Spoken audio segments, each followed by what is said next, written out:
The Bookshop Widow, How I Rebuilt My Life, one page at a time.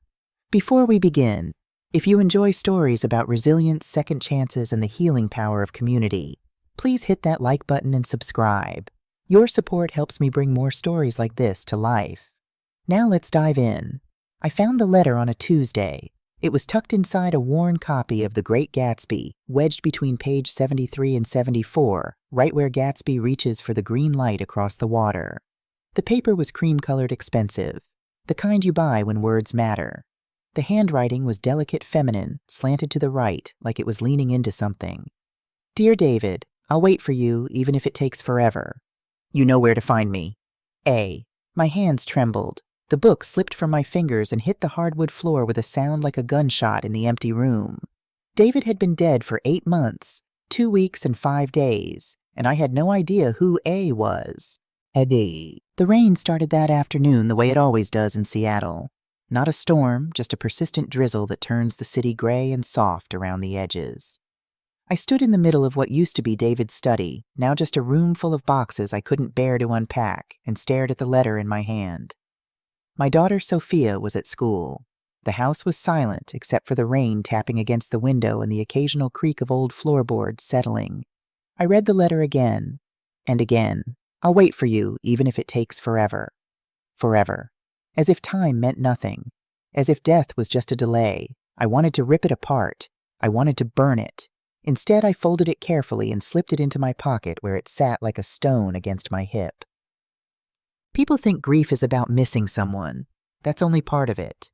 Grief is also about the questions you can't ask anymore. The explanations that died with them. The versions of the person you loved that you never got to meet. The parts they kept hidden, locked away in old books and unfinished manuscripts.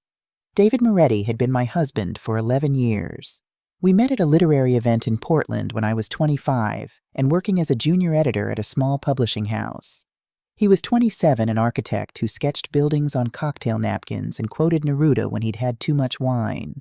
He proposed to me on a ferry to Bainbridge Island, slipping the ring onto my finger while the city skyline blurred behind us in the fog. We had Sophia 2 years later. She had his dark curls and my olive skin, his laugh and my stubbornness. We were happy. At least I thought we were. David died on a Thursday in February. A scaffolding collapse at a construction site downtown. They said he didn't suffer. They always say that. I didn't believe them then. I still don't. He left me $200,000 in life insurance, a 9-year-old daughter who wrote letters to heaven, and apparently a woman I'd never heard of who was still waiting for him.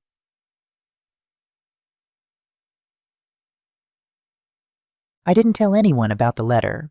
Not my sister Isabella, who called from New York every Sunday to tell me I needed to move on and start fresh. Not David's parents, Thomas and Margaret, who visited every Wednesday and insisted I keep David's study exactly as it was, as if he might walk back through the door and need his drafting table. Definitely not Sophia. Instead, I did what I'd been planning for months. I signed the lease on a small storefront in Capitol Hill. The space had been a vintage clothing shop before it closed down. It smelled like mothballs and old wood, and the windows were so dirty you could barely see the street outside. But it had good bones, exposed brick walls, high ceilings with original crown molding, and a small apartment on the second floor that hadn't been touched since the 70s. I stood in the center of the empty room and felt for the first time since David died like I could breathe. This is it, I whispered to no one. Second chapter books. Yay. The first person who thought I was insane was my sister. Isabella flew out from New York 3 days after I signed the lease. She stood in the doorway of the empty shop wearing a power suit that probably cost more than my first car, and looked at me like I'd just announced I was joining a cult. "Elena," she said slowly, the way you'd talk to someone standing on a ledge. "You're a widow with a 9-year-old daughter, and you just spent $50,000 leasing a bookshop in one of the most expensive neighborhoods in Seattle." "I know what I am," I said quietly.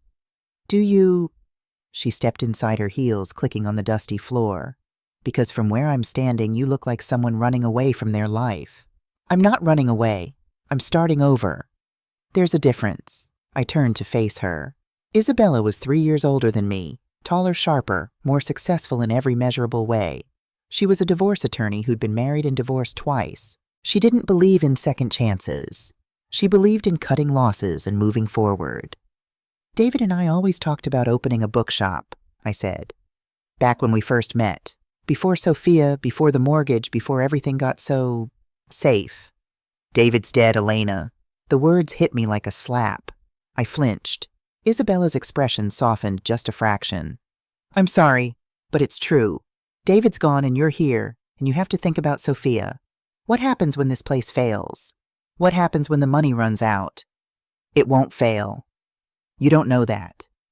I know that I can't spend the rest of my life sitting in that house surrounded by his things waiting for him to come back. My voice cracked. This is the only thing that makes sense to me right now. The only thing that feels like moving forward instead of drowning. Isabella studied me for a long moment. Then she sighed, the fight draining out of her. Okay, she said. Okay, but promise me something. What if this starts to go under, you'll ask for help? You won't just sink with the ship. I nodded even though I wasn't sure I could keep that promise. She left the next morning. I didn't hear from her for 3 weeks. The second person who thought I was insane was Margaret Moretti, David's mother. She and Thomas came over on a Wednesday evening as they always did. Sophia was upstairs doing homework. I just finished explaining my plans for the bookshop, how I'd use part of the insurance money to renovate how I'd live in the apartment above the shop with Sophia, how this was something David would have wanted. Margaret set down her teacup very carefully on the coffee table. David would have wanted you to be safe, she said. Her voice was measured, controlled, but I could see the tension in her jaw.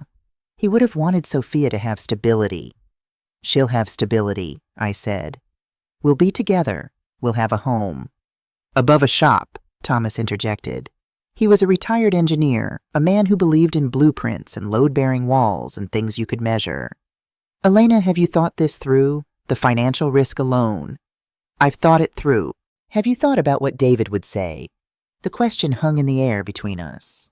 I looked at Margaret, at the way her hands were folded tightly in her lap, at the way she kept glancing toward the hallway, toward David's study, which I still hadn't touched. David's not here, I said quietly. I have to make decisions on my own now. Margaret's eyes filled with tears. I know, we've already lost him. I don't want to lose you and Sophia, too. You're not losing us. You're moving across town. You're selling this house. Renting it out, I corrected, not selling. You're changing everything. Because everything's already changed. I heard the edge in my own voice and tried to soften it. Margaret, I'm not trying to erase David. I'm trying to find a way to keep living. For Sophia. For myself. Thomas cleared his throat. We'd like to help with Sophia. If you're going to be running a business, you'll need support. We can pick her up from school, help with homework. I appreciate that, I said carefully, but I can manage. Can you? Margaret's voice was sharper now. Because from where we're sitting, it looks like you're taking a massive gamble with our granddaughter's future. The words struck something deep and ugly inside me. I stood up. I think you should leave now. They did. But as Thomas opened the door, Margaret turned back. David kept a lot of things in his study, she said quietly. Personal things. We'd like to go through them with you before you pack everything up. Why? She hesitated. Because he was our son, and we deserve to know everything about him. The way she said everything made my stomach turn. They left. I locked the door behind them and leaned against it, breathing hard. Upstairs, I could hear Sophia humming to herself. I pulled the letter from my pocket and read it again. You know where to find me. I hired a contractor named Marcus to help with the renovations. He was in his 50s, soft-spoken, and asked very few questions about why a widow with no retail experience was opening a bookshop in Capitol Hill. You want it warm, he said, walking through the space. Not sterile. Bookshops should feel like someone's living room. Exactly, I said. We settled on deep green walls, refinished hardwood floors, and Edison bulb lighting. I found an old oak counter at an estate sale and a leather sofa at a thrift store. Slowly, the space began to transform. Sophia helped on weekends. She painted a mural on the back wall, a tree with branches that spread across the bricks, each branch holding an open book. It was beautiful and heartbreaking at the same time because she'd painted a small bird perched on one of the branches, and when I looked closer, I realized it was a cardinal, David's favorite bird. Do you like it, Mama? She asked, stepping back to admire her work. I love it, baby. She beamed. Then her face grew serious. Do you think Daddy can see it from where he is? I knelt down beside her, smoothing her dark curls. I think he can. Good. She turned back to the mural. I want him to know we're okay. But we weren't okay. Not really. Sophia wrote letters to David every night. She'd sit at the little desk in her room, carefully folding lined paper into envelopes, addressing them to heaven in her round, childish handwriting. She kept them in a shoebox under her bed. I found the box one afternoon while putting away laundry. There were dozens of letters. I didn't read them. I couldn't. At school, her teacher, Mrs. Chen, pulled me aside during pickup. Sophia's doing well academically, she said carefully. But she's been talking to herself during recess, having conversations with someone who isn't there. She's talking to her father, I said. Mrs. Chen nodded slowly. I understand, and it's not uncommon for children to process grief this way. But Elena, if it continues, you might want to consider— She's fine, I said sharply. Too sharply. She's dealing with it in her own way. Mrs. Chen didn't push, but I saw the look in her eyes, the same look Margaret had given me, the look that said, "You're not handling this right." Maybe I wasn't. Maybe none of us were. Day. The bookshop opened on a Saturday in late April. I didn't have a grand opening or a big marketing push. I just unlocked the door and turned on the lights and waited. The first customer was a woman in her 70s wearing a purple scarf and carrying a cane. She stepped inside, looked around, and smiled. "Oh," she said softly. "Oh, this is lovely." Relief flooded through me. "Thank you." She browsed for 20 minutes and bought a collection of Mary Oliver poems. As I wrapped it in brown paper, she said, "What made you open a bookshop?" "It was a dream," I said, "one I'd put off too long." She nodded knowingly. "The best time to start is always now, even when now is terrible." After she left, I realized she hadn't told me her name. By the end of the first week, I'd made $600 in sales. Not enough to cover rent, but enough to feel like maybe, just maybe, this might work. Sophia and I moved into the apartment above the shop. It was small, just a bedroom for her, a bedroom for me, a narrow kitchen and a living room with slanted ceilings. But it had big windows that looked out over the street, and in the mornings the light came through soft and golden. Sophia loved it. She'd wake up early and tiptoe downstairs to the bookshop before school, curling up in the reading nook I'd built in the corner, surrounded by pillows and fairy lights.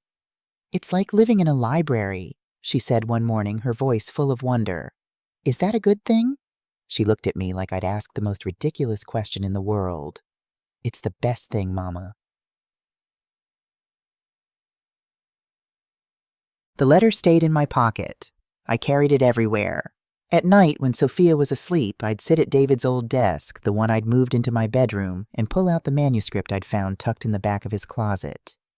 The Woman in the Rain. It was a novel, unfinished, maybe 100 pages. The handwriting was David's loose, sprawling, confident. The story was about an architect named Daniel, who falls in love with two women, his wife Emma, and a mysterious woman named Aria, who works at an art gallery. I read it in pieces, a few pages at a time, because I couldn't handle more than that. The prose was beautiful, melancholy and poetic, but it was the details that gutted me. Daniel describes Emma as steady safe, the woman who made him feel like coming home. He describes Aria as wild dangerous, the woman who made him feel alive. In one scene, Daniel stands in the rain outside Aria's gallery, watching her through the window, and he thinks I love my wife. But I dream of Aria. I closed the manuscript and pressed my hands against my eyes. Who was Aria? Who was A? And had David loved someone else while married to me?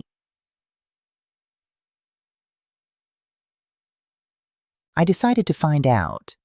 On a Tuesday afternoon when Sophia was at school and the bookshop was quiet, I Googled Aria plus Seattle plus art gallery. There were 3 results. The third one made my heart stop. Aria Nguyen, owner and curator of the Vesper Gallery, Capitol Hill. I clicked on the website. A woman's face filled the screen, early 30s, Vietnamese, with sharp cheekbones and dark eyes that looked directly at the camera. She was beautiful in a way that made my chest tighten. The Vesper Gallery was 2 blocks from my bookshop. 2 blocks. I closed my laptop and sat very still. Then I grabbed my coat and walked out the door. The Vesper Gallery was small and modern, all white walls and track lighting. A bell chimed when I walked in. Aria Nguyen stood behind a glass counter typing on a laptop. She looked up and smiled a polite professional smile. "Hi, welcome. Let me know if you need anything." I couldn't speak. I just stared at her. She tilted her head slightly, her smile fading. "Are you okay?" "I'm Elena Moretti," I said. The color drained from her face. "David's wife," I added, even though I didn't need to. She set down her laptop very carefully. "I see. Did you know him?"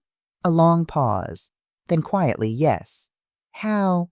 She glanced toward the door, as if checking to see if anyone else was there. We were alone. "We should probably sit down," she said. We sat on a bench in front of a large abstract painting, red and black slashes across white canvas. I couldn't look at her. I stared at the painting and waited. "I met David about 12 years ago," Aria said finally. Her voice was steady, but I could hear the tremor beneath it. "Before you were married. We dated for about 6 months. And he broke up with me because he met you." She said it matter-of-factly without bitterness. "He told me you were the one, that he wanted to marry you. I didn't take it well. You wrote him a letter." "I wrote him a lot of letters." She looked down at her hands. "The last one I sent about 10 years ago. I told him I'd wait for him if he ever changed his mind. But Elena," she turned to face me, "he never did. He never came back. He chose you. He loved you." "Then why do you sound so sure?" "Because he told me." Her eyes were wet now. "I ran into him about 3 years ago completely by accident at a coffee shop downtown. We talked for maybe 10 minutes. I asked him if he was happy. He said yes. He showed me a picture of you and Sophia on his phone. He looked at that picture like—" She trailed off, shaking her head. "Like it was the only thing in the world that mattered." I wanted to believe her. I wanted it so badly it hurt. "Did you ever see him again after that?" "No." "Did he write to you?" "No." "Did he love you?" Her breath hitched. "I don't know. Maybe he did once. But by the end, I think I was just a memory he felt guilty about." "Why guilty?" She hesitated. Then she said quietly, "Because he lied to you. About me. About us. And I think that's something he never forgave himself for."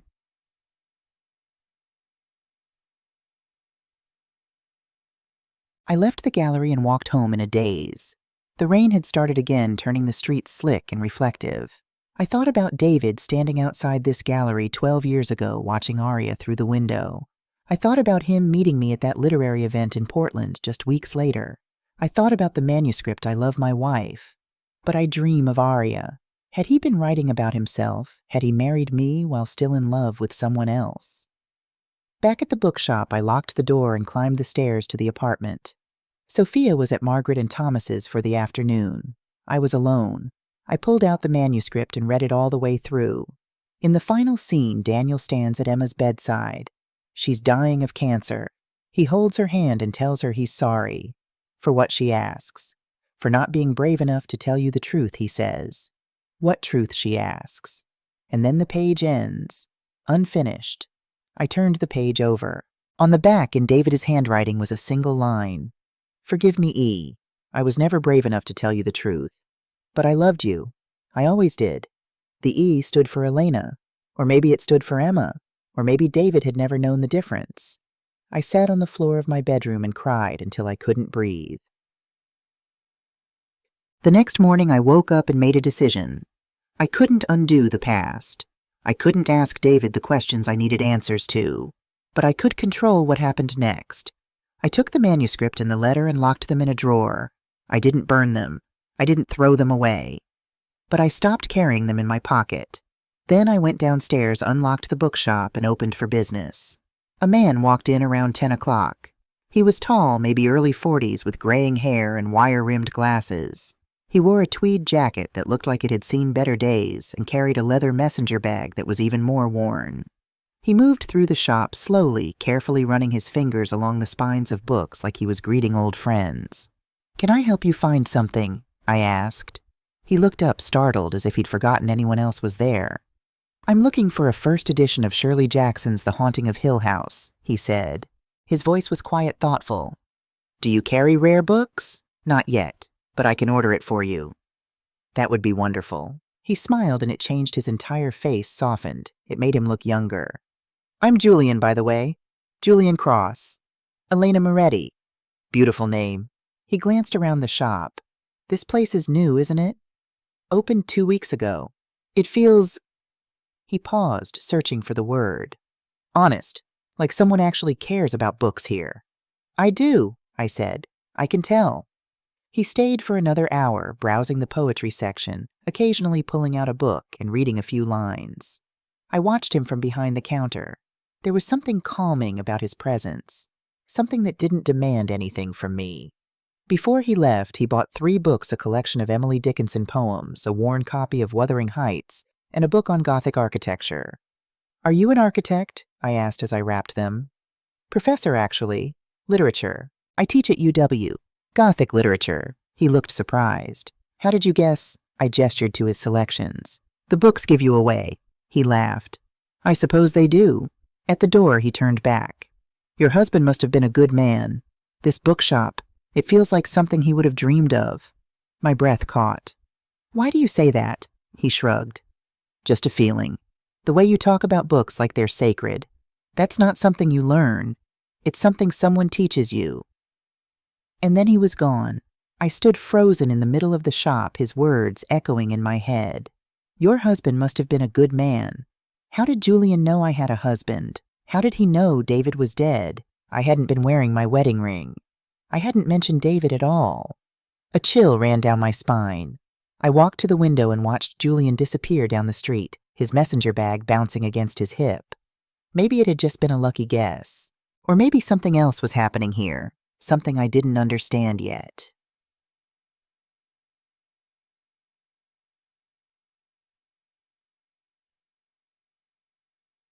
That night I couldn't sleep. I lay in bed staring at the ceiling, thinking about the letter, about Aria, about the manuscript, about Julian's strange comment. Your husband must have been a good man. At 2 a.m, I gave up. I got out of bed and went downstairs to the bookshop. It was dark except for the streetlights filtering through the windows. I turned on a single lamp and sat in the reading nook, pulling a blanket around my shoulders. The shop felt different at night. Quieter. More alive somehow, as if the books were breathing.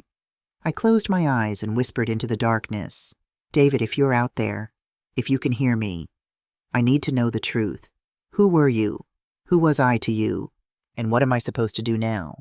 The silence stretched. Then faintly I heard it. A sound, soft and rhythmic. Footsteps upstairs. I froze. Sophia. I climbed the stairs quickly and pushed open her bedroom door. She was sitting up in bed writing by flashlight. Baby, it's 2 a.m. What are you doing? She looked up at me, her eyes wide and serious. I'm writing to Daddy. Sweetheart, you need to sleep. He answered me, Mama. My blood went cold. What? I asked him if he likes the bookshop. She held up the letter, her handwriting shaky and uneven in the dim light. And he said yes. He said he's proud of you. Sophia, I heard him, Mama. I really did. She looked so certain, so sure. I sat down on the edge of her bed and pulled her into my arms. She smelled like lavender shampoo and old books. Daddy's gone, baby, I whispered. He can't talk to us anymore. But what if he can? Her voice was muffled against my shoulder. What if he's still here, just different? I didn't know how to answer that, so I held her until she fell asleep, and then I carried her letter downstairs and added it to the shoebox I kept hidden in my closet. 73 letters now. 73 conversations with a ghost. So, Julian came back the next day, and the day after that, and the day after that. He always bought something, a book of poems, a literary essay, a novel I recommended. He'd sit in the corner by the window, reading quietly occasionally, scribbling notes in a leather-bound journal. We didn't talk much at first, but his presence became a constant, comfortable. On the 5th day, he asked, Do you mind if I work here? I'm grading papers and my office feels like a tomb. Of course, I said. He smiled, pulled out a stack of student essays, and settled in. Over the next few weeks, a routine developed. Julian would arrive around 10, order coffee from the shop next door, and spend the morning reading or working. We'd exchange a few words, comments about books, observations about the weather, small jokes, nothing deep, nothing personal. But I started to look forward to seeing him. He was easy to be around. He didn't ask questions about my past or my grief. He just existed in the same space as me quietly without expectation. One afternoon as he was packing up to leave, he said, "You're good at this, you know." At what? Creating a space where people feel safe. I didn't know what to say to that. He left before I could respond. Dad. In June, I hired someone to help with the shop. Her name was Anya Petrov. She was 24, Russian, with bleached blonde hair and a sleeve of tattoos running down her left arm. She answered my ad on Craigslist and showed up for the interview wearing paint-stained jeans and carrying a portfolio of illustrations. "I'm not really qualified for retail," she said bluntly, "but I'm good with people I need money and I like books. Also, I can draw." She opened her portfolio. Inside were dozens of intricate illustrations, fairy tale characters, mythical creatures' book covers reimagined as art. "These are incredible," I said. She shrugged. "I was supposed to go to art school. Didn't work out." "Why not my father?" She said it flatly without elaboration. I hired her on the spot. Anya was strange and quiet and deeply talented. She started illustrating bookmarks and posters for the shop, drawing intricate designs in the margins of receipts when it was slow. Customers loved her, but there were days when she wouldn't show up. Days when I'd find her in the bathroom, sleeves pulled down, eyes red. One afternoon, I found her sitting on the floor in the back room, staring at nothing. "Anya?" She didn't respond. I sat down beside her. We stayed like that for a long time, not speaking. Finally, she said, "My father wants me to come home." "Do you want to go?" "No." Her voice cracked. "But he's threatening to cut me off. And I can't afford rent without him. I can't afford anything." "You can stay with me," I said. She looked at me, startled. "What?" "There's a couch in the apartment upstairs. It's not much, but it's yours if you need it." Tears slid down her face. "Why would you do that?" "Because I know what it's like to feel like you're drowning." She moved in the next day. Done. Sophia loved Anya. They'd sit together in the shop after school, Sophia doing homework while Anya sketched. Anya taught her how to draw in perspective, how to shade with charcoal, how to turn a blank page into something beautiful. One evening, I found them laughing over a drawing Anya had made, a cartoon of me trying to carry a stack of books taller than my head, my face determined and ridiculous. "That's what you look like when you restock the shelves," Anya said, grinning. Sophia giggled. "It's perfect, Mama." I looked at the two of them, my daughter and this strange, broken girl, and felt something loosen in my chest. Maybe we were all a little broken. Maybe that was okay. By July, the bookshop was starting to feel like home. We had regulars now. Mrs. Evelyn Hargrave, the woman in the purple scarf who'd been my very first customer, came every Tuesday to browse the poetry section. A group of grad students used the reading nook for study sessions. A retired teacher named Mr. Park brought his granddaughter in every Saturday to pick out a new picture book. And Julian was there almost every day. He and I started talking more. Real conversations, not just pleasantries. He told me about his research. He was writing a book on Gothic literature and themes of loss. I told him about my old job as an editor, how I used to dream of curating a collection instead of just fixing grammar. "You're doing it now," he said. "Doing what? Curating. Every book you choose for this shop says something. It's like you're building a conversation."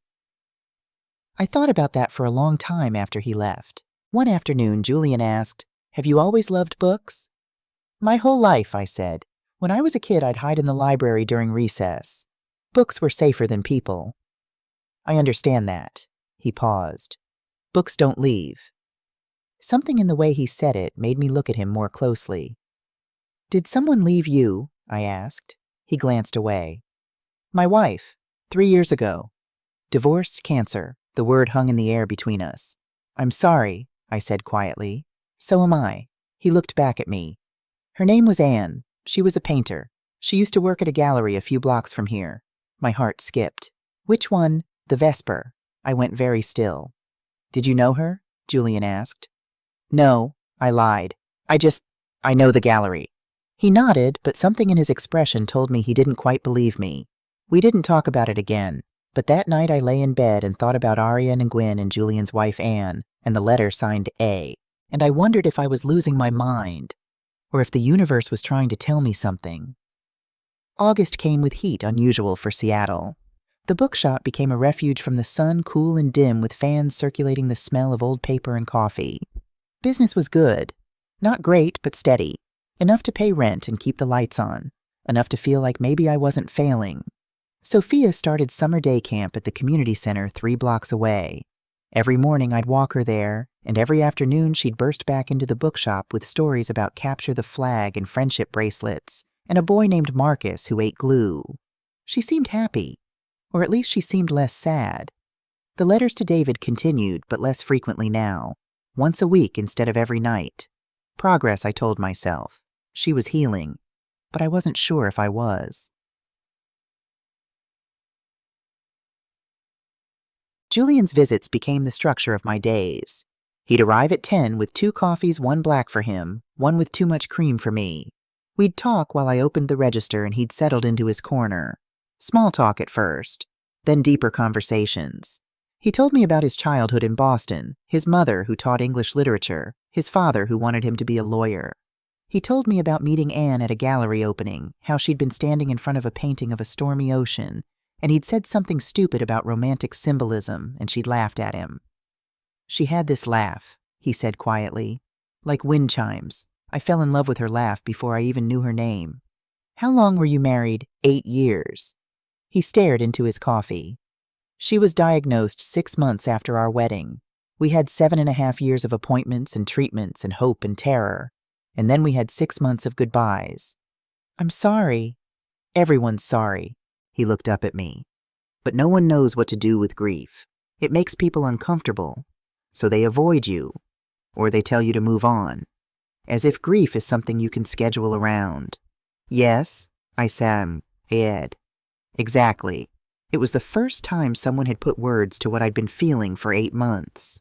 Julian smiled a sad, knowing smile. We're quite a pair, aren't we? The widow and the widower hiding in a bookshop. Is that what we're doing? Hiding? I don't know. Are we? I didn't answer.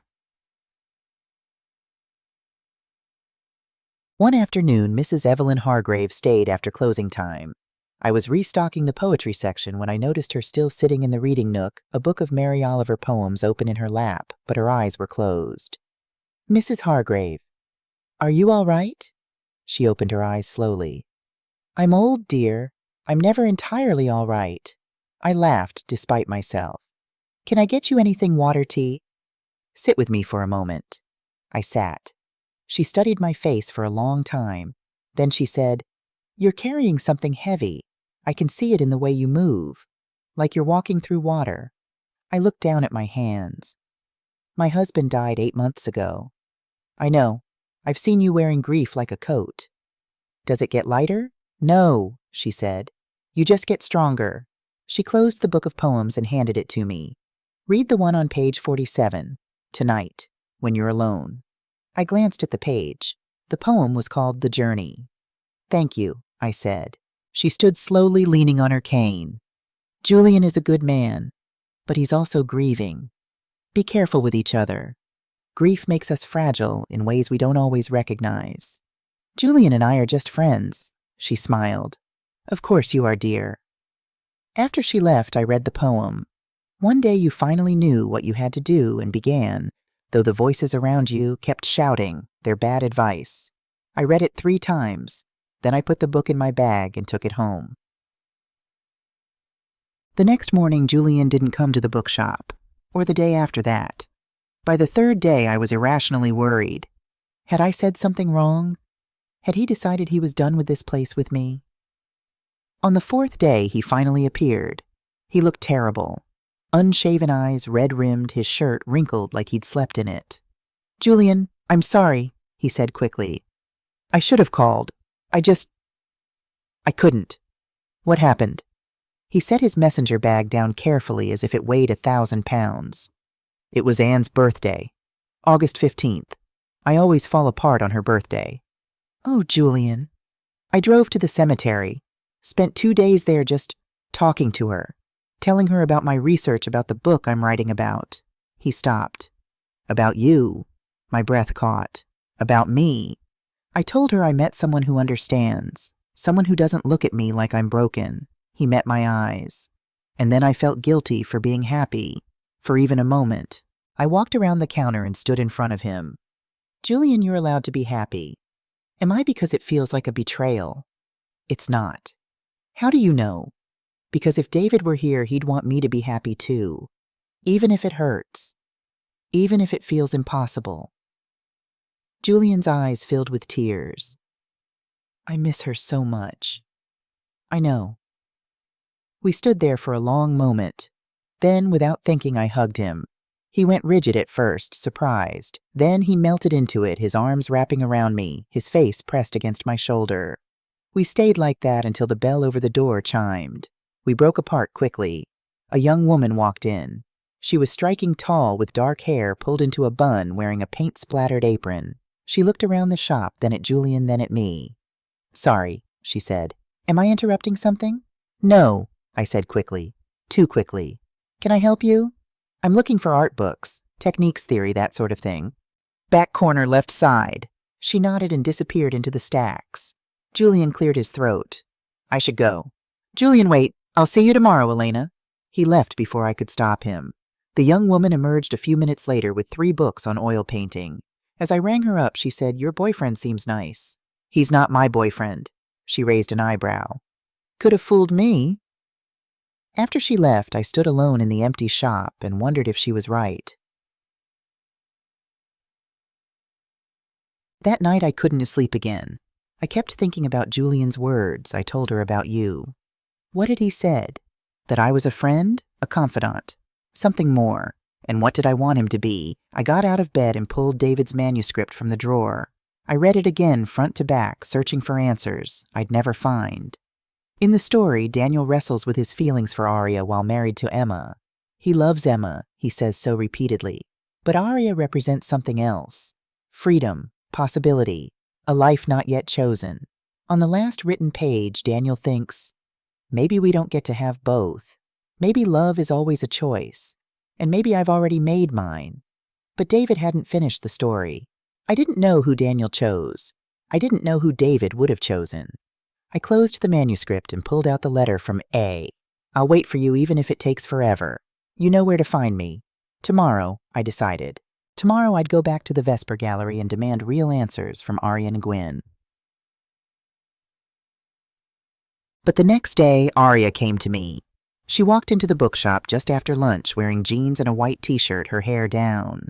She looked younger than I remembered, more vulnerable. Anya was at the counter. She looked up, did a double take, and her face went pale. Mama, she whispered. I turned. What? Then I saw Arya. Elena, Arya said. Can we talk? I'm working. Please, it's important. I glanced at Anya, who was staring at Arya with an expression I couldn't read. Fear, anger, recognition. Anya, can you handle things for a few minutes? She nodded, not taking her eyes off Arya. I led Arya to the back room and closed the door. What do you want? I asked. I need to tell you something. She took a breath. About David. About me. About everything. I'm listening. When I saw you last time, I didn't tell you the whole truth. Her hands were shaking. David and I didn't just date for 6 months. We were engaged. The room tilted. What, for 3 weeks? He proposed, I said yes, and then he met you at that literary event and broke it off. Told me he'd made a mistake. That you were the one. I couldn't breathe. Why didn't you tell me this before? Because I thought it would hurt you, and because I was ashamed. Tears streaked down her face. But you deserve to know. You deserve to know that he didn't just choose you casually. He chose you over a life we'd already started planning. Over a wedding, a future everything. If he loved you enough to propose, he didn't love me enough. Her voice broke. That's the point. He loved you more, immediately, completely, and I hated you for it. For years I hated you. And now I just feel tired. She wiped her eyes. I came here because someone contacted me last week. A man named Julian Cross. He said he was David's friend from college. He said he was helping you run the bookshop and wanted to make sure I wasn't causing you problems. My blood went cold. Julian contacted you. He said David asked him to look out for you if anything ever happened. He said David knew about his heart condition and wanted to make sure you'd be okay. What heart condition? Arya looked at me strangely. You didn't know David had a congenital heart defect. He was born with it. His doctor told him it could fail at any time. The room spun. The accident, I whispered. The scaffolding collapse. They said it was equipment failure. Elena David had a heart attack. He fell because his heart stopped. The collapse was the result, not the cause. I sat down hard on a box of books. Julian knew, I said. Julian knew all of this, and he never told me. I think he was trying to protect you. By lying, Arya was quiet for a moment. Then, maybe he was trying to protect himself too.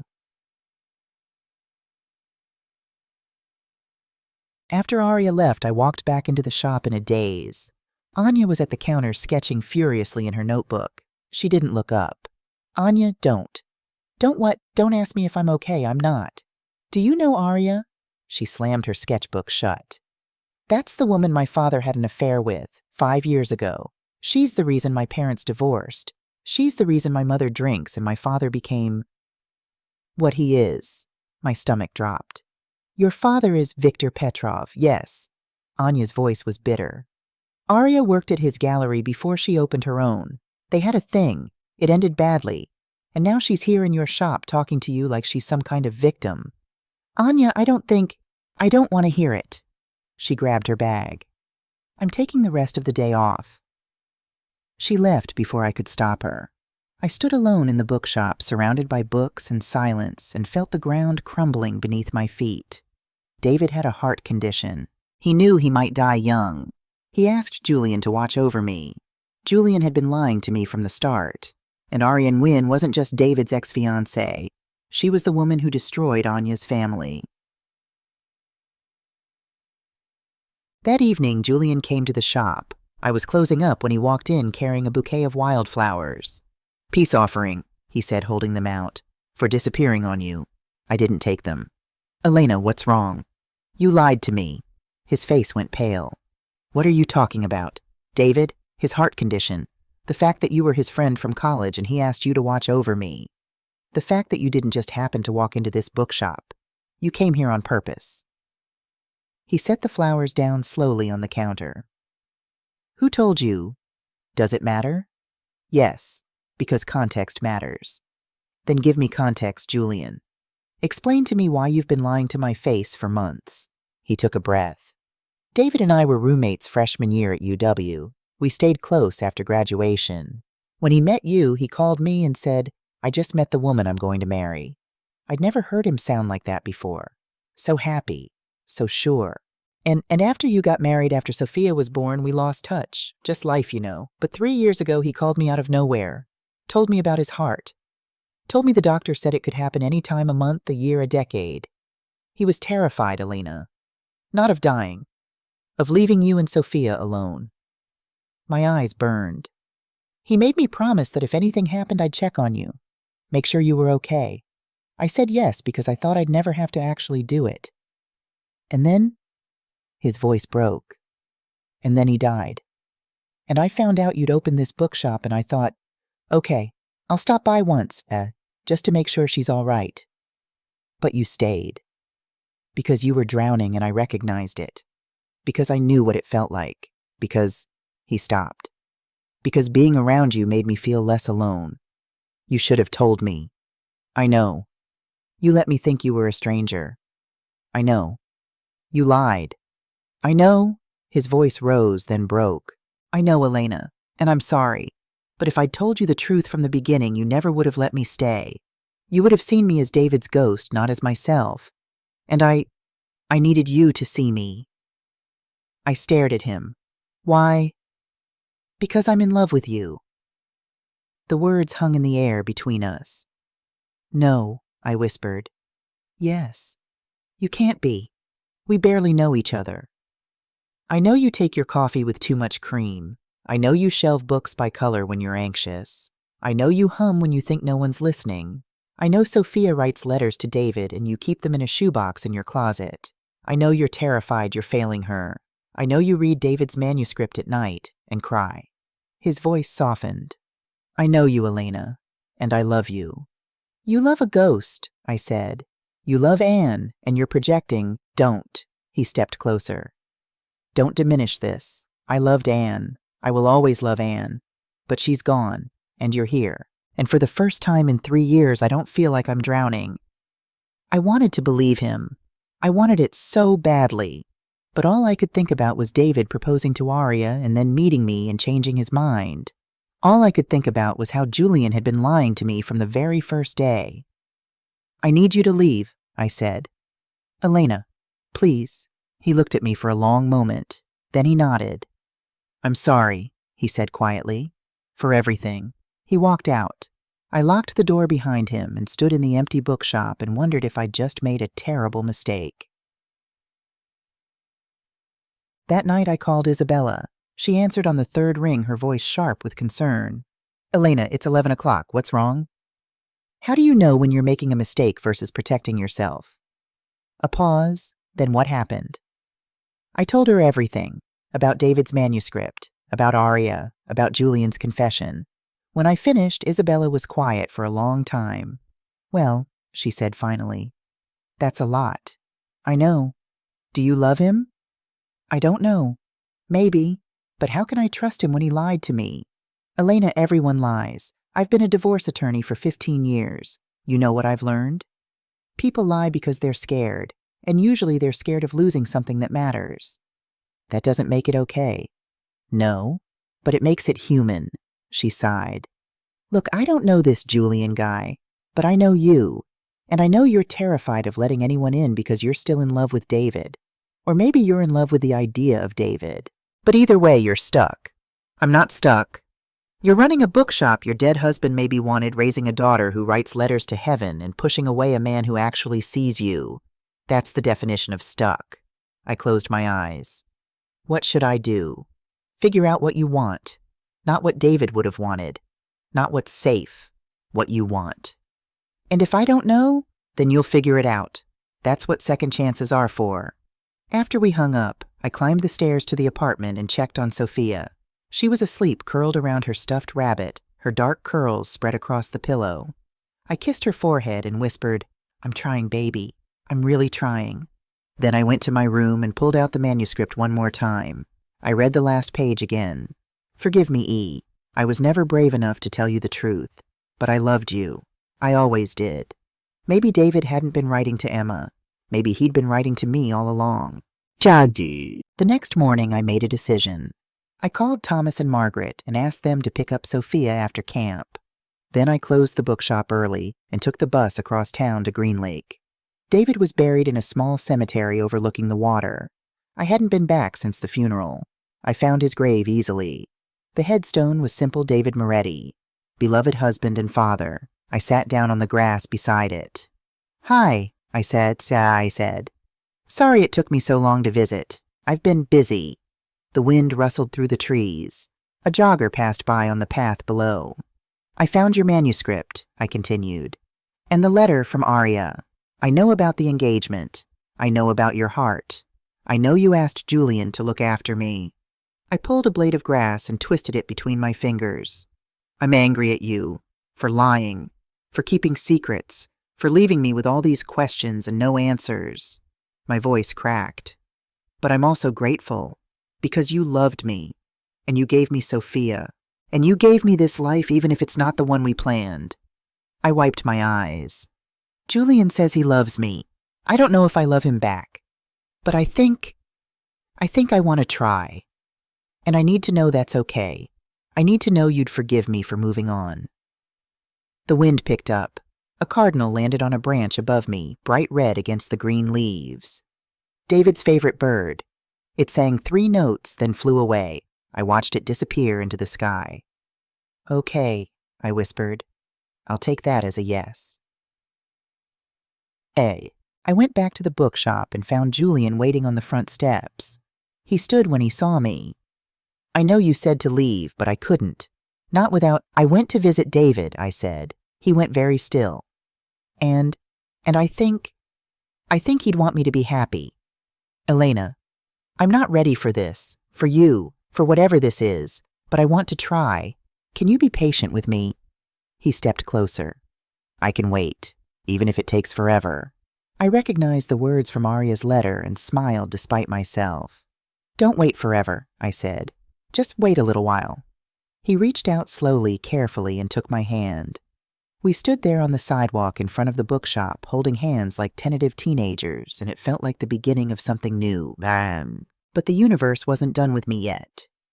2 days later, a man in an expensive suit walked into the bookshop. He was in his 50s, broad-shouldered with steel gray hair and cold blue eyes. He looked around the shop like he was calculating its worth. "Can I help you?" I asked. "Elena Moretti." "Yes." "My name is Victor Petrov. I believe you know my daughter Anya." My blood went cold. "Where is she?" he asked. His voice was calm, but there was an edge underneath. "She's been living with you, hasn't she? She's an adult. She can live wherever she wants. She's my daughter, and she's ill." "She's not ill. She's healing." His jaw tightened. "You have no idea what you're talking about. Anya has severe depression. She's attempted suicide twice. She needs professional help, not some bookshop charity case. She needs people who accept her for who she is. And who is that, a failed artist living in a fantasy? She's talented and brave and deserves better than a father who can't see that." Victor's expression darkened. "I came here to make you an offer. I'm developing this entire block. Condos retail high-end. I'll pay you $500,000 for this space, more than fair market value. It's not for sale. Everything's for sale. Not this." He leaned forward, planting his hands on the counter. "Let me be clear. With or without your cooperation, this block is mine. I can make your life very difficult, Ms. Moretti. Building inspections, permit issues, zoning violations. I can bury you in red tape until you have no choice but to sell. Get out of my shop." "I'll give you a week to think about it. After that, the offer drops to $300, and it keeps dropping." He straightened. "And Ms. Moretti, if you care about my daughter at all, you'll convince her to come home. This little rebellion of hers ends badly for everyone." He left. I stood frozen behind the counter, my hands shaking. The door chimed again. Anya walked in carrying groceries. She took one look at my face. "What happened? Your father was here." She dropped the bags. "What did he say?" "He wants to buy the bookshop. He's threatening to shut me down if I don't sell." "Of course he is," she laughed bitterly. "That's what he does. He finds something you love and he takes it away until you do what he wants. Anya, I can't afford to fight him. If he comes after the shop with inspections and legal fees, then I'll go back." Her voice was flat. "I'll go home and you can keep the shop." "Absolutely not. Elena, this is my fault. He's doing this because of me. He's doing this because he's a bully, and we don't negotiate with bullies." But even as I said it, I felt the ground shifting beneath me again. That night I did something I'd been avoiding for months. I called a lawyer. Not Isabella, I didn't want to drag my sister into this mess. Instead, I called the number on a business card Mrs. Evelyn Hargrave had given me weeks ago. "Just in case," she'd said. The lawyer's name was Sarah Chen. She was in her 40s, sharp-eyed, no-nonsense. "Victor Petrov," she said when I explained the situation. "Yeah, I know him. He's ruthless but not stupid. If he's threatening you, it means he thinks you'll fold easily." "I won't." "Good, but you need to be prepared. He has resources, lawyers, connections, money. Fighting him will be expensive and exhausting." "I don't have expensive." She was quiet for a moment. "Let me look into it, see if there are any angles. Pro bono for now." "Why would you do that?" "Because I'm from Capitol Hill. Grew up 3 blocks from where your shop is. And I'm tired of guys like Petrov turning my neighborhood into condos for tech bros." I almost cried with relief. "Thank you." "Don't thank me yet. This is going to get ugly." She was right. Over the next 2 weeks, the building inspector showed up 3 times. Fire marshal twice. Permits I'd gotten months ago were suddenly incomplete. The health department flagged me for not having a commercial kitchen, even though I didn't sell food. Julian helped me navigate the paperwork. Anya organized a social media campaign, rallying customers to post reviews and tag local news outlets. Mrs. Evelyn Hargrave wrote an op-ed in the Seattle Times about small businesses being pushed out by developers. The community showed up. But Victor kept pushing. One afternoon, he sent a different representative, a woman in her 30s, with a sleek black suit and a fake smile. "Ms. Moretti, I'm here on behalf of Mr. Petrov. He'd like to make a revised offer. $750,000. Cash. You can relocate anywhere you'd like. Still no. Please be reasonable. You're fighting a losing battle. Then I'll lose. But I won't give up. She left a contract on the counter anyway. In case you change your mind. After she was gone, I picked up the contract and read it. $750,000. I could pay off the lease, set up a college fund for Sophia, move somewhere quieter, easier. I could stop fighting. I looked around the bookshop at the green walls, at Sophia's mural, at the reading nook where Julian sat every morning at the shelves I'd stocked with care. Then I tore up the contract. Late that night, there was a knock on the apartment door. I opened it to find Anya standing there, soaking wet from the rain, her eyes red. "He called me," she said. "My father. He said if I don't come home by the end of the week, he'll have your building condemned. He said he'll make sure you never open another shop anywhere in Seattle. Anya, I have to go back, Elena. I can't let him destroy you." "You're not going back."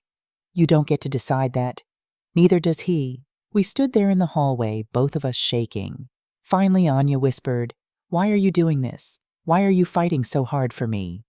"Because you're family." "I'm not your daughter." "No, but you're my family anyway." She broke down. I pulled her inside and held her while she cried, and I thought about how family wasn't always blood. Sometimes it was just the people who stayed. The next morning, Julian came to the shop early. "I have an idea," he said, "but you're not going to like it." "Tell me." "David had life insurance. 200,000, right? Most of it's gone. I used it for the lease renovations inventory. How much is left?" "About 50,000. "Use it." I stared at him. "Use it for what?" "To fight Victor. Hire more lawyers. Pay for the inspections. Buy time." "Julian, that money is for Sophia's future. Sophia's future is with a mother who taught her to fight for what matters." I thought about David, about his manuscript, about the green light Gatsby reached for across the water. Maybe some dreams were worth the risk. "Okay," I said. "Okay, let's fight." But that night, everything fell apart. I was upstairs putting Sophia to bed when I heard breaking glass. I ran downstairs to find the front window of the bookshop shattered. A brick lay in the middle of the floor, surrounded by shards of glass. Tied to the brick was a note, last warning: "Sell or lose everything." I called the police. They took a report and said they'd look into it. They didn't sound optimistic. Julian arrived 10 minutes later, breathless.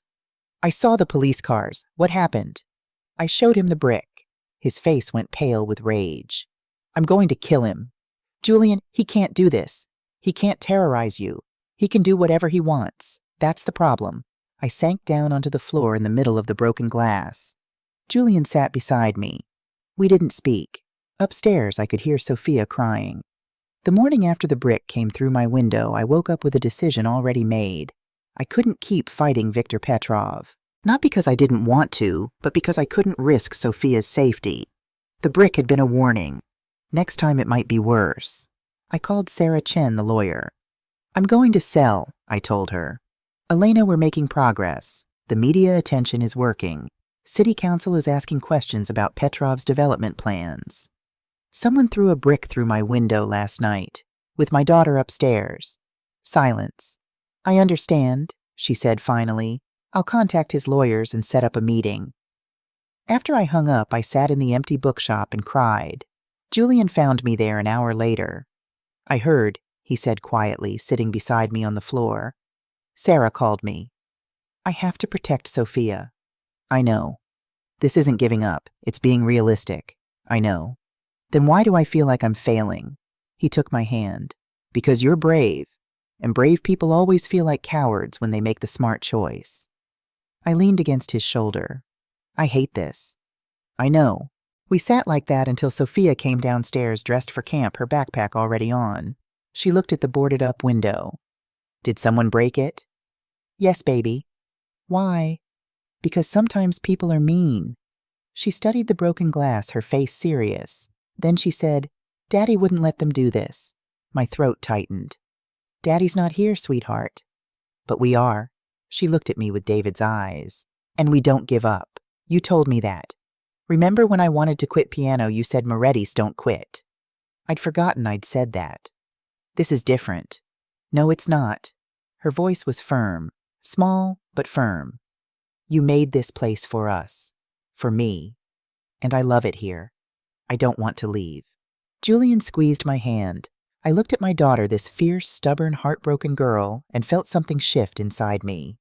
Okay, I whispered. Okay, we fight. I called Sarah back and told her to cancel the meeting. Then I called every customer who'd ever given me their email address and asked them to come to the bookshop that night. 50 people showed up. They crowded into the small space, standing shoulder to shoulder. Mrs. Evelyn Hargrave, Mr. Park and his granddaughter, the grad students, the retired teacher, Julian, Anya. I stood behind the counter and looked at all of them. Thank you for coming, I said. I know this is last minute, but I need help. I told them everything. About Viktor Petrov, about the threats, about the brick. When I finished, there was a beat of silence. Then Mrs. Evelyn spoke up. What do you need? I don't know, I admitted. Money for lawyers. Time, a miracle. Mr. Park raised his hand. I'm a retired contractor. I can help with permits and inspections. I know the codes better than most inspectors. One of the grad students said, I'm in journalism. I can write about this. Get more media attention. Another customer, I work in tech. I can set up a fundraiser online. Mrs. Evelyn, I have connections at the Historical Society. If we can get this building landmark status, Petrov can't tear it down. One by one, they offered pieces of themselves. By the end of the night, we had a plan. It wasn't perfect, but it was something. Over the next week, the bookshop became a war room. Mr. Park filed paperwork to contest every violation Victor's inspectors had cited. The grad student wrote an article that went viral on Twitter. The tech worker set up a GoFundMe that raised $20,000 in 3 days. Mrs. Evelyn discovered that the building could qualify for landmark status. It had been built in 1924 and was one of the few original structures left in Capitol Hill. Sarah Chen filed an emergency injunction to halt Victor's development while the landmark application was under review. Julian worked around the clock, researching precedents, helping with paperwork, making coffee at 2 a.m. Anya painted a massive mural on the boarded-up window, a phoenix rising from ashes with the words, Second Chapter Books in elegant script above it. People stopped on the sidewalk to take pictures. The mural went viral on Instagram. Viktor Petrov's PR team tried to spin it. They issued a statement saying he was committed to preserving Seattle's character, and that the attacks on the bookshop were unfortunate misunderstandings. But the damage was done. The public had picked a side.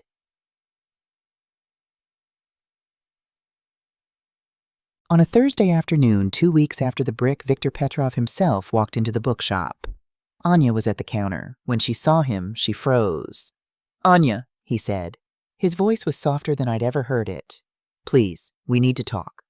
There's nothing to talk about. I'm your father. You stopped being my father the day you told me my art was a waste of time. His face crumpled. I never said that. You didn't have to. Every time you looked at me, I could see the disappointment.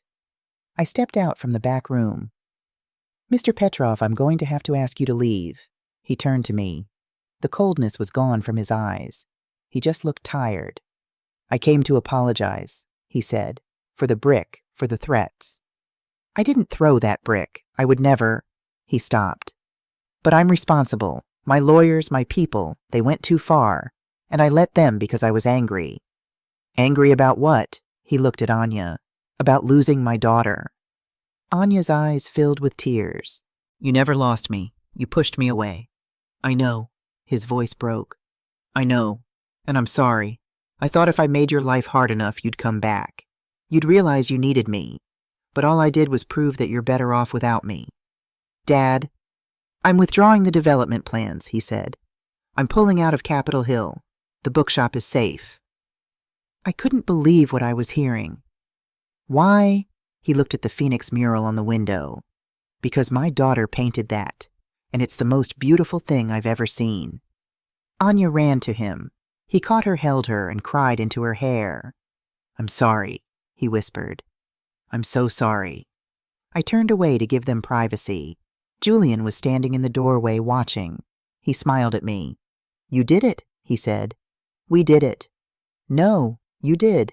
You made this place something worth fighting for."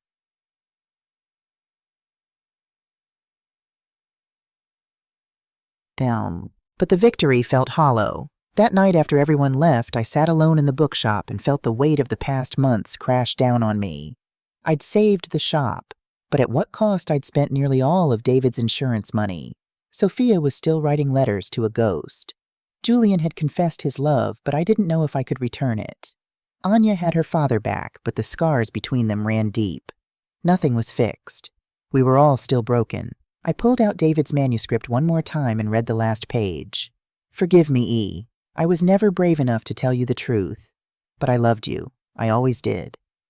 "I forgive you," I whispered. "But I need you to forgive me too, for moving on, for letting go." The shop was silent. No cardinal, no sign. Just me and the books and the ghosts I couldn't quite shake. The next morning, Julian didn't come to the shop, or the day after that. On the third day, I went to his office at the university. He was at his desk, surrounded by stacks of books and papers. He looked up when I knocked, and something flickered across his face. Hope, then caution. "Elena, you didn't come by. I thought you needed space. I did, but not from you." He stood slowly. "What are you saying?" "I'm saying I'm terrified. I'm saying I don't know how to do this. I'm saying I'm still in love with David, and I might always be, but—" I took a breath. "But I think I'm falling in love with you too. And I don't want to run from that anymore." He crossed the room and kissed me. It was soft and careful and tasted like coffee and promise. When we broke apart, he said, "I can work with terrified." I laughed. "That's good, because terrified is pretty much my default state." "Mine too." We stood there in his cramped office holding each other, and it felt like maybe, just maybe, we were both going to be okay. 2 weeks later, on a Saturday morning, I organized an event at the bookshop. It was called Books and Healing Night, a celebration of the community that had saved us. We invited everyone who'd helped. Customers read passages from books that had changed their lives. Anya unveiled a new series of illustrations inspired by grief and resilience. Mrs. Evelyn read Mary Oliver. Julian read from C.S. Lewis's A Grief Observed. Sophia stood in front of everyone holding a piece of paper. "I wrote a letter," she said, her voice small but steady. "To my dad." The room went quiet. "Dear Daddy," she read, "I miss you every day. Mama says you're in heaven, but I think you're everywhere. In the bookshop, in the cardinal that visits our window. In the way Mama smiles now, even when she's sad. I know you're proud of us. I know you love us. And I know it's okay if we're happy again. So I'm going to stop writing letters now. Not because I don't love you, but because I think you'd want me to talk to the people who are here. Like Mama. And Julian. And Anya. They're my family now, too.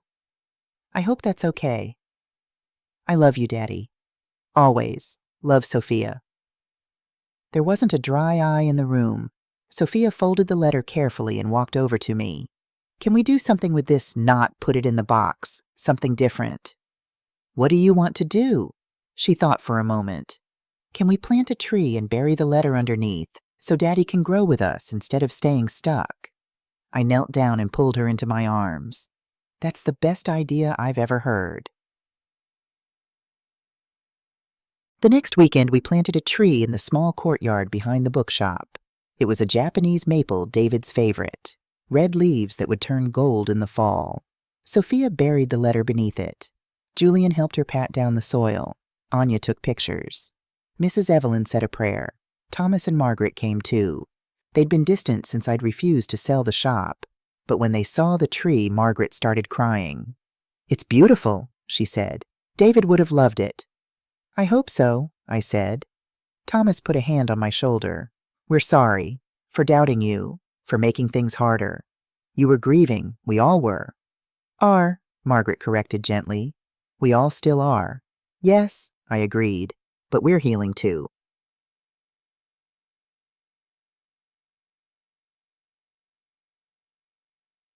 Six months later, Second Chapter Books was thriving.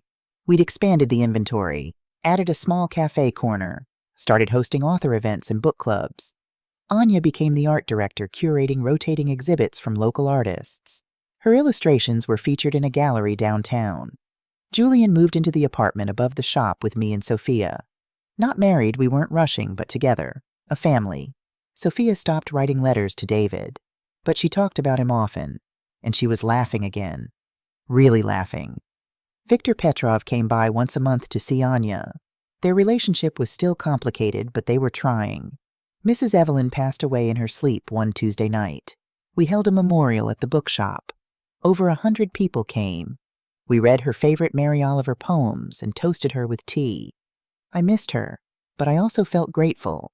She'd taught me that grief doesn't end. It just changes shape.